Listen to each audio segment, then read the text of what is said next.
প্রচণ্ড গরম পড়েছে, প্রচণ্ড লেভেলের গরম। আমি তো সারাদিনই প্রায় বাথরুমে বসে থাকছি, গায়ে জল ঢালছি, করছি, তাও আমার গরম মিটছে না। তো একটু হালকা পাতলা, মানে দুপুরের খাবারটা একটু হালকা পাতলা খেতে ইচ্ছা করলো।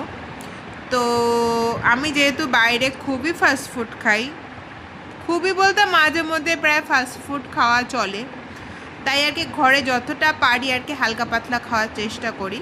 তো আমি দেখাচ্ছি মা আমাকে কি খেতে দিয়েছে, ওয়েট করো একটু। সো মা দিয়েছে ওখানে ভাত দিয়ে ডাল দিয়ে মাখা, এর মধ্যে একটু গন্ধরাজ লেবু আছে, একটু আলু ভাজা আছে। আর আমি ভাতটা খুব মানে একটু কম কোয়ান্টিটিতে নিই, কেননা আমি একটু ফাস্টফুড খাই, তোমাদের বলেইছি। আর এখানে আমার আবার মাছের লেজা খেতে খুব ভালো লাগে, তার সাথে মা আবার একটা বোনাস একটা মাছ দিয়েছে।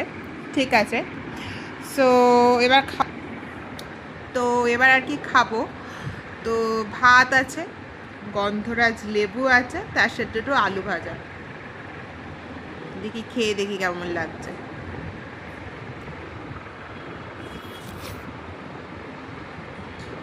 গরমে যেন অমৃত।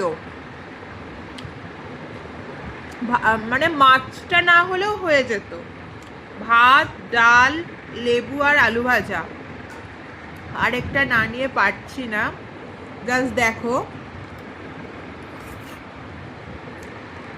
অমৃত অমৃত। ঠিক আছে, আমি তাহলে এখন খেয়ে নিই, তোমরা থাকো মিষ্টির সাথে।